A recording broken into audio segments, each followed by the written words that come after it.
World champion Gukesh from India plays black. His opponent, the grandmaster from Netherlands, Max Warmerdam, starts the game with the move e4. Gukesh answers with d6. We have Pair's defense on the board. g3, c5. This looks more like Sicilian defense already. Bishop goes to g2. And we have round 10 of Tata Steel Super GM tournament, chess tournament in Netherlands. And all three games we're gonna look at today were very exciting, so stick around. g6, c3, preparing the move d4. Bishop goes to g7, knight e2. The reason the knight goes to e2 because sometime in the future white wants to play f4. Knight c6, developing the knight, and d4. Classical standard move in these positions to gain space in the center. And after exchanging of the pawns, 7 moves into the game, white's position is already better because they have this monstrous pawn center d4, e4, and after knight f6, knight c3, developing pieces, castle, h3, prophylactical move just for the future, so the king after castle would have a square on h2 to escape, also not allowing black pieces to go to square g4. Bishop develops to d7, castle, and rook b8. Rook b8 is a preparation for the move b5 to start active actions on the queen side of the board for black. Bishop goes to e3, b5, as expected. Now there was an interesting variation in this position if white played d5, attacking the knight. The knight goes to, let's say, e5, and bishop takes a7. And in this particular position, the best move for black would have been b4, sacrificing the exchange, because there is a move b takes c3, and if the bishop goes to a7, protecting itself, then the pawn takes on b2, and after queen a5, bishop will go to b5, knight will go to d3. Black position would have been very active, and although they are without an exchange, the position would be very, very interesting, and the grandmaster from Netherlands, maybe knowing that he's playing against the world champion, decided not to go into all these complicated variations, but just played a simple move b3.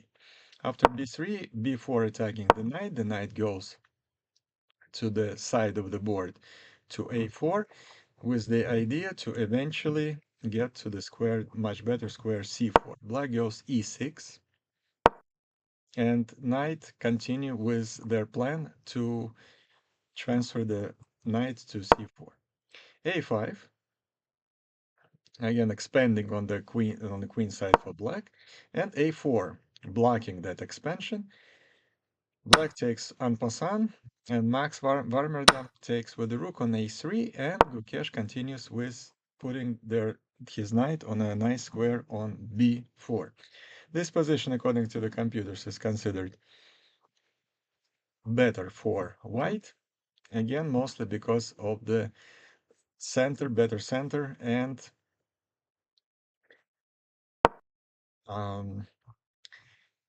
weakness of the pawn on a5 that could be attacked by white pieces. Knight goes to c3, and bishop goes to b5. And here's the first strange moment of the game. Bishop on b5 is definitely a strong piece. It occupies a nice open diagonal.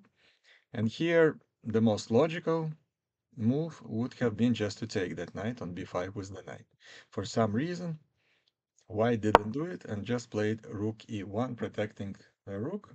Black goes d5, challenging white center, e5 attacking the knight on f6, knight goes back to d7. Here, white obviously should have taken that bishop on b5 with the knight again. They still don't do it for some reason, and go queen d2, and Gukesh removes the bishop, moves back the bishop to a6, and now this position is already even. Rook c1, putting the rook on open file c. Gukesh counterplays this with his own move for rook c8, and rook goes to a1, back to a1, because it has nothing to do on a3. Queen b6, Gukesh activates his pieces. Knight a4 attacking the queen and possibly thinking about putting the knight on c5 in the future. Queen goes back to b8 and bishop f1. Now Warmerdam realized that this bishop on a6 is strong, and he decided to get rid of it, exchange it, but now it happens at the expense of his own good light square bishop. And now the squares g2, f3 become weak. Gukesh happily exchanges those bishops and immediately plays f6, challenging white center and opening the rook, which is dangerously looking at the white king. White has to take on f6, knight takes f6, and now black's position is considerably better. They have an open file f. White king is in danger. Also, there is a great square e4 for the knight. Knight on b4 is very active. Bishop on g7 occupies a nice diagonal and also very strong piece. White pieces, especially the knights, are on the side of the board and not doing anything right now. Bishop on e3 is very passive because it's blocked by its own pawns. So black position is better, and after exchange of the rooks, rook c1 attacking the queen doesn't even move away. It immediately, Gukesh plays a beautiful move, knight e4. And the reason now you cannot take the queen, because Gukesh takes the queen with the check. And after this simple exchange, black would be up in exchange in a totally winning position. So in this position, after knight e4, the queen has to go away. It goes away to d1. Now the queen on c8 is under attack. It goes back to b8, looking at the pawn on g3 with the knight and the queen. And another strange decision by Netherlands Grandmaster. Instead of the most logical move in these positions, king g2, putting another protector to the pawn on g3, he goes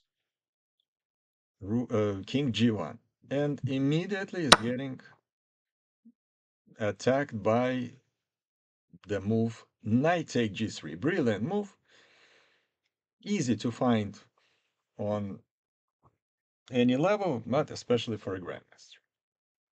And now if you take the knight, queen goes to g3, it's a check, bishop is also hanging, this pawn is gonna be lost, and black easily wins this game, probably with a checkmate in several moves.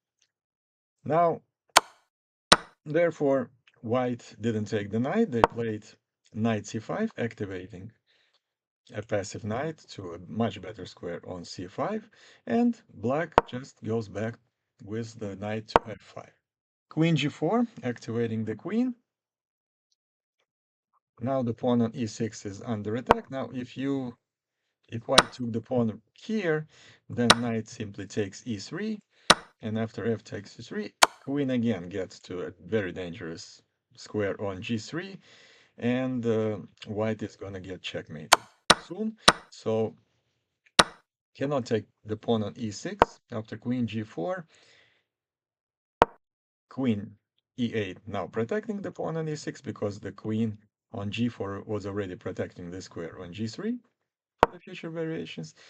Knight goes to d3, offering the exchange of the knights. Gukesh doesn't want to exchange and moves back on c6, putting more pressure on important pawn on d4. Max go goes knight f4, attacking the pawn on e6, and black ignores it with the move bishop takes d4. Very nice move. And the reason this move is so good, because now after, let's say, knight takes e6, it would simply, the bishop takes e3, f takes e3, and this position is totally winning for black after the move knight d8. And the trick here is that after knight takes f8, then we have queen e3 check, attacking both the king and the rook. So in this position, after bishop takes d4, white just resigned, and Gukesh now has 7.5 points out of 10 and leading the tournaments. The next game we're going to look at was very fascinating as well. And this is the game between Nodirbek Abdusattorov, who is one of the leaders of the tournament and is in top shape right now, against Alexei Sarana, Russian Grandmaster, representing Serbia. Nodirbek starts with the move e4, c5. We have Sicilian defense on the board, knight f3, d4 exchange, e takes d4, knight takes d4, knight f6, knight c3, a6. Neither variation of Sicilian defense, maybe the most popular variation. And here, knight b3, not the most popular move. It's actually the move that was first invented by the Polish Grandmaster Barto. E6 for black. And here comes g4. g4, inviting the opponent for a real fight. Obviously, a very aggressive move with the g-pawn on the king side. And in this particular position, black already has some problems, because pretty much any move they make will result in g5, and their position will become pretty bad. And the best move here, and that's what Sarana does, is actually b5. So after b5, if white plays here g5, then black has b4. And white doesn't really achieve anything, because black are on time to exchange the knights. Instead, white plays a3 to prevent the move b4. Black develops the bishop on b7, attacking the pawn on e4. Now, bishop g2 to protect this pawn and develop the bishop. Knight c6, developing the knight, and now g5. Now you notice that the knight went to c6 instead of d7, because after g5, the square should be opened by the knight who retreats to d7. White goes h4, and it's a full-scale pawn storm on the king side of the board. Rook c8. At this point, Sarana doesn't even pay much attention to that attack and just develops the rook on a nice file c. Queen e2. And when Nodirbek played queen e2, I was thinking that he's probably preparing the long castle, which would be a logical choice where to put your king. But let's see what happens next. After queen e2, Sarana plays bishop e7, f4, another pawn move, which really says all aboard. Let's go. h6, immediately challenging the white pawns. Here, very unusual move, castle. Anti-positional move, and actually a mistake. When your pawns are exposed so much on the king side, you really don't want to put your king there. Long castle would have been a better choice. But Nodirbek is living right in this tournament. He is playing great chess, and And he's risking. He's risking with the move castle, short castle. And after exchange of the pawns, the rook from h8 that was passive, that didn't make a single move in this game, is already very good piece, occupying h file, and white's position is very dangerous at this point of the game. Knight b6, a4.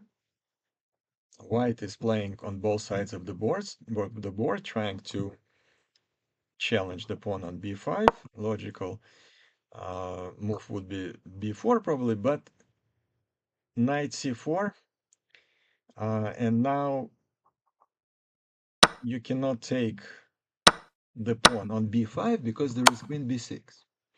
Queen b6 check, and you're gonna lose the knight. Therefore, in this position, white plays first takes on b5 and then moves the queen to f2. Before attacking the knight, so we see the theme of this game. White is trying to attack on the king side of the board, black is trying to attack on the queen side of the board. Nazarbek moves the knight back to d1, and even visually you can see that black's position is slightly better. They just have more active pieces. Rook a8, exchanging the rooks, and not only exchanging the rooks, but now the battery of the queen and the bishop on this diagonal is pretty dangerous as well. Now, if you remove the knight, the pawn, and the bishop from here, then there are some checkmate ideas already with the move rook h1. Nozerbeck offering exchange of the knights. The exchange happens. Bishop d8, subtle move with the ideas in the future to play bishop b6. So from the passive square, from the passive position, Sarana moves the piece potentially to a very active diagonal a7 g1. b3, queen a5. Queen a5 already threatening the move bishop b6. Not that it will win any material, but again, the idea was to put the bishop on this nice diagonal, and Nazarbeck prevents it by the move bishop e3, and now you cannot put anything on b6 because it's controlled by the queen and then by the bishop. Bishop a6, another active move, attacking the rook. Rook goes to e1, and here actually in this position, there were some opportunities maybe to play e5 with the idea to take the knight on c6, but obviously black wouldn't have missed it, and if they just go back to e7, let's say in this type of variation, they can take already the rook, and after these complications, what happens is that the knight on d1 is hanging, so black actually has an extra exchange in this particular variation. So this didn't happen, the rook just simply went to e1, e5, challenging white pawns, queen d2, attacking the pawn on d6, bishop goes to c7, protecting this pawn, and Nazarbeck plays f5, which is not a great move, simply because there is nothing to achieve here. If eventually white plays f6, black will play g6, if g6, f6, so there is not really an attack, and the knight goes to a nice square on d4, and the bishop went to f2. Now, if white just takes on d4, they cannot take the pawn, because after bishop b6, you remember that idea? The queen would be lost on a pin. Nevertheless, bishop f2 is not the best move. It's really a passive move. I'm not sure, maybe the idea was to move the knight to a nice square of d on d5, but after bishop f2, black played rook h5. The best continuation for them was bishop b6, continuing with advantage. So rook h5 was not the best move in this position. g6, and bishop went to e8, d8, I'm sorry.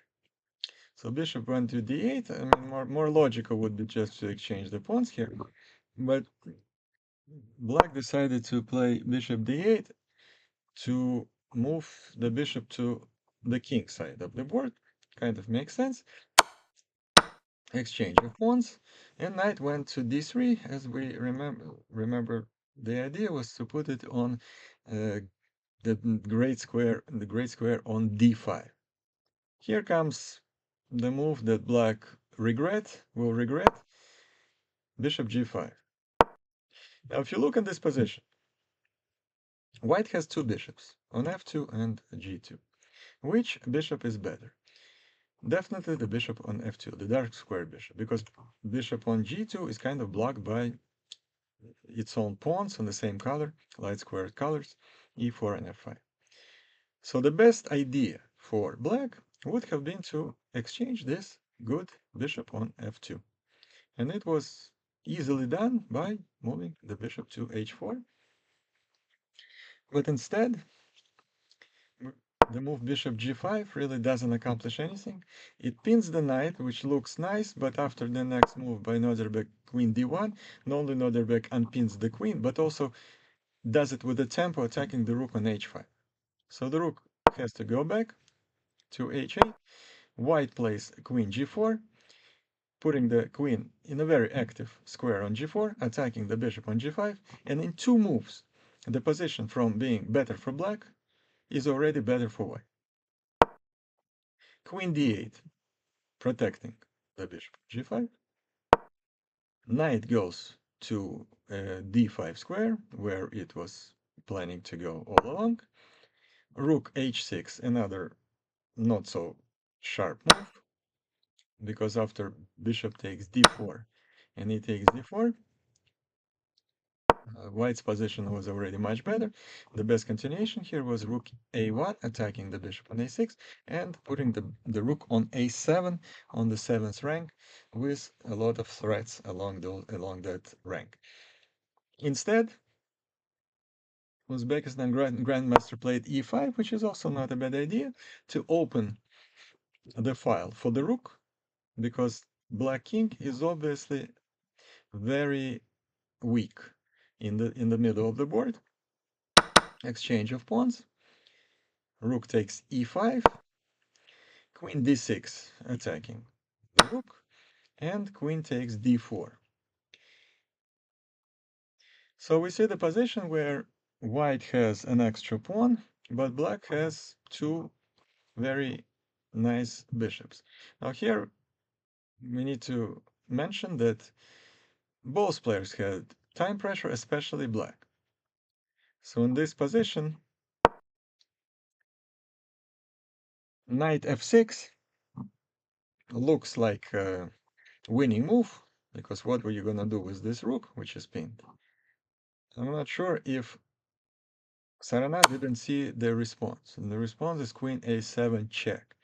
And after queen a7 check, and king, I'm sorry, and already it's clear that the rook is safe, and white's position becomes better. And under time pressure, with 44 seconds to go on the clock, black makes a critical mistake in this game. They had to move the king on g8 in order to escape on h7. But they moved the king to f8. That was a critical mistake, because white goes knight f6, and it turns out that black cannot take the knight. If they take the knight with the rook, let's say queen a8, queen e8, checkmate. And same thing if black takes the knight with the queen. If they take it with the pawn, it's a little longer combination, but it still ends up with the checkmate. So after knight took on f6, black are totally losing, but they decided to complicate things. Anytime you're losing, you want to complicate and confuse your opponent. So queen d1 check, king goes to f2, queen takes c2 with a check, and king goes to g3. And now rook takes f6. Now there is no checkmate, because after queen e8, which would have been a wrong move, there is bishop c8, protecting the queen. But in this position, there is a great move, bishop d5. And what that move achieves is cutting the diagonal for the king. So the king cannot escape anywhere, and the checkmate eventually would be coming. Now, in this particular position, there was a possibility of a great, absolutely great trick by Sarana. He could have played bishop b7. And if the white took it with the bishop, then there is no problem. But if the white were not careful and took it with the queen, this game would end in a draw, believe it or not. And it's end in a draw after a series of absolutely brilliant moves. Queen c3 check, attacking the rook. The king goes to f4, the only move. g5, cannot take en passant because it's pinned. King takes g5, and now queen g3 check. King takes f6, and now look at this move. Queen g6 check. And you cannot take the queen with the king or with the pawn. I mean, you have to, because there is no other move. And no matter what you do, that's a stalemate. That's a stalemate, and the game would end in a draw. So this combination was absolutely fantastic, and I'm not sure what would have happened if Sarana played bishop b7. I'm pretty sure that with 47 minutes on the clock, Nozerbeck would find the right move here. But that was still very interesting. So after bishop d5, black is completely lost, and they decided to give a couple of checks. Queen d3, rook protects, another despair check on g6 by the rook. Now, if you take the rook here, then there would be a lot more checks here by the queen, and Noderberg just decided not to even calculate any of these checks and make sure that there would be no perpetual check in any of these positions. So he just moves the king to f4, another check on f1. White blocks the king with bishop f3, another interesting attempt. Rook g4 check. Cannot take it with the bishop, and if you take with the king, then again, a lot more checks coming. So White decided not to even risk that. No, actually, I'm sorry. They actually took the rook on g4, couple of more checks, and the king escapes to c8. And at this position, black resigned. Very fascinating game. And what's interesting here that Nodirbek Abdusattorov had a losing position on many occasions in this game, but as I mentioned before, he is living right in this tournament. He plays beautiful chess overall, and now has 7 points out of 10. One more game we're going to take a look is the game between Indian Grandmaster Pragnanandhaa against Vladimir Fedoseev, Russian Grandmaster representing Slovenia. Pragnanandhaa starts with d4, d5, c4, e6, knight c3, c5. Very aggressive move on move 3, challenging white center right away. Exchange pawns on d5, and knight goes to f3. Developing pieces, knight f6, bishop g5 pinning the knight to the queen, bishop goes to e6, another developing move, e3, opening the diagonal for the light square bishop, c4, blocking the light square path, not allowing the bishop go to d3, but also comes with some minuses, some disadvantages, because eventually white could go e4, challenge the pawn on d5, and when that would be challenged, the pawn on c4 would be challenged as well. This is so-called overextending your pawns. It's not always good. Here comes the first major surprise of the game. This bishop is pinning the knight to the queen. It's a good bishop. It's a passive knight at this point. And there is absolutely no need to take it. Pragnanandhaa does. And what it accomplished, it totally confused Fedosseev. He didn't expect this move at all, and he thought for 16 minutes whether to take with a pawn or with a queen. And he made the wrong choice. He took it with a pawn. And immediately White's position became much better. Now, it's much more logical to take with the queen, and I'm not sure exactly what he was afraid of in this position. But again, he decided to take with g3, bishop b4 pinning the knight, bishop goes to g2, it's fianchetto of the bishop, knight develops on c6, castle, castle. Now we already can see that white king is totally protected and black king is very, very weak, because these pawns are absolutely disastrous. The g file is closed right now, but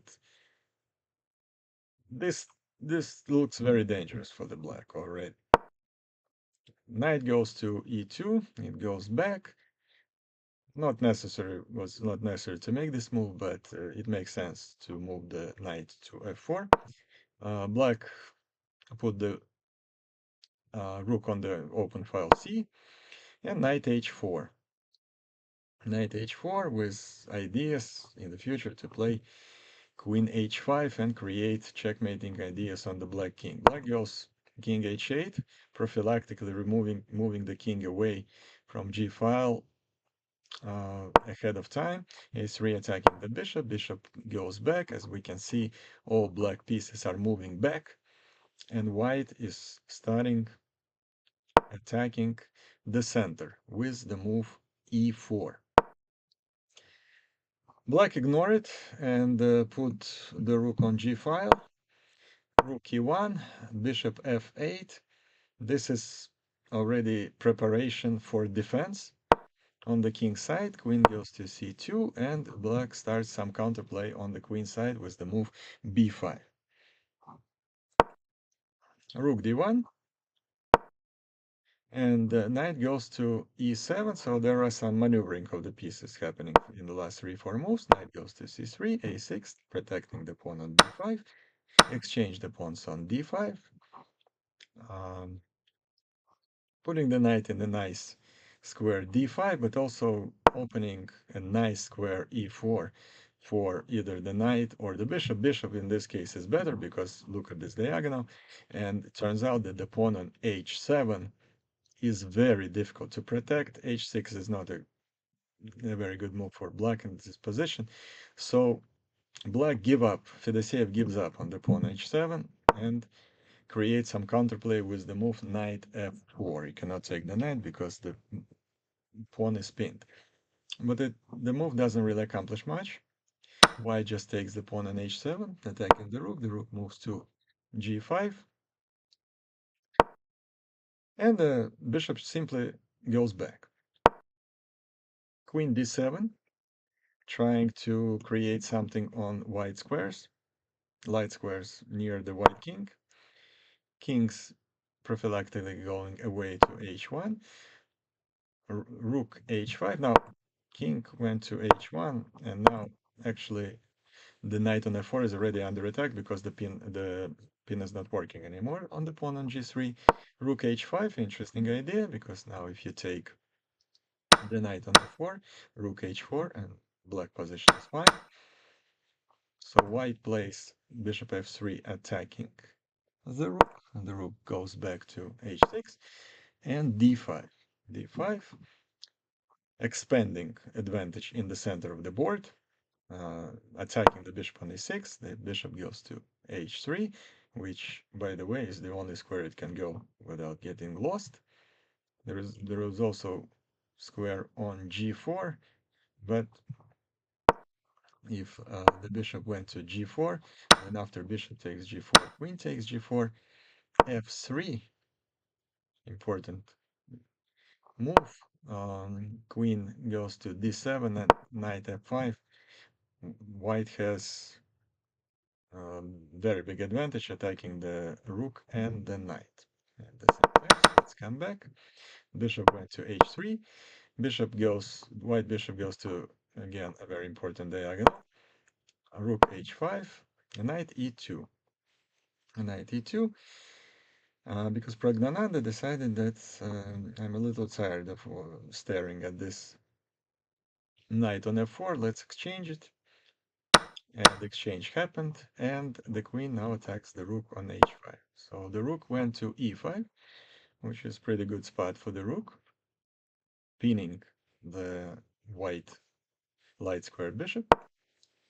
f4, logical response to move away the rook. Bishop g4, interesting idea, counter-attacking, attacking the queen. The rook on d1 is also potentially under attack. The queen has to move away to f1. Black rook on e5 is still under attack, so it has to go back. It goes back to h5, and bishop f3. And here is c3, the last resort, so to say. Fedosseev trying to create some counter chances on the queen side. But just an exchange of pawns on c3 leads to bishop takes g4, queen takes g4. In this position, white is winning simply because their pawn, d pawn, is a passing pawn that would eventually become a queen, and this pawn is the decisive factor why white's position is better. But also, let's not forget that white has an extra pawn, 5 against 4, and these double pawns are pretty ugly looking and pretty weak. Queen e2, trying to exchange the queens. If now the exchange happens, simply because there was no other choice really. If the queen went away, then the queen would take on h5. So bishop d6 blocking, temporarily blocking the pawn d5. Queen, rook e8 check, and king went to h7. Rook d8, attacking the bishop on d6. Here's another tactical shot. Bishop takes f4. Now, in this particular position, again, same ideas as before. If you take the bishop, rook takes h4, and this position is already a draw. Pragnanandhaa sees all this and just moves the pawn forward, d6. Another sacrifice of the bishop, bishop takes g3. Now, what's interesting here, that again, you cannot take the bishop on g3, because if you take the bishop on g3, rook takes g3, this is a checkmate. So the only move, one of the few moves to protect this would be rook d4, check on h3. Black takes back the knight, and after these exchanges, they are on time to play rook d4, and the pawn cannot move forward. If the rook moves, then black would just take the pawn on d7, and there is no check. There is no check. If the king was, let's say, here, then rook g8 check, and the queen and white wins. But in this particular position, black were on time to protect everything. So therefore, despite the winning position, white Pragnanandhaa had to be careful here not to take the bishop on g3 and just move the pawn to d7. Rook takes h4. White are without a bishop. Doesn't matter because rook c8. Rook c8 and next move queen. Rook h2 check, king g1, rook a3, queen on d8, totally lost position by black. For some reason they decided to make some more moves. Bishop e5 check, king h6, and queen f8 check. And only in this position, black resigned, and Pragnanandhaa won the game and now have 6.5 points out of 10. Very nice win by the Indian Grandmaster. And let's take a look at the standings. Gukesh de Maraja, same as yesterday, is still the sole leader of the tournament with 7.5 points out of 10. Nazarbek Abdusattorov from Uzbekistan has 7. Pragnanandhaa Ramesh Babu from India has 6.5. And Vladimir Fedoseev from Slovenia has 6 points, followed by American Fabiano Caruana and Chinese Grandmaster Wei Yi. Congratulations with Chinese New Year to him, both with 5.5 points. Next round is on Friday. Tomorrow there are no games, and I hope to see you in 2 days with more fabulous chess by the best grandmasters in the world. Until then, thank you for watching.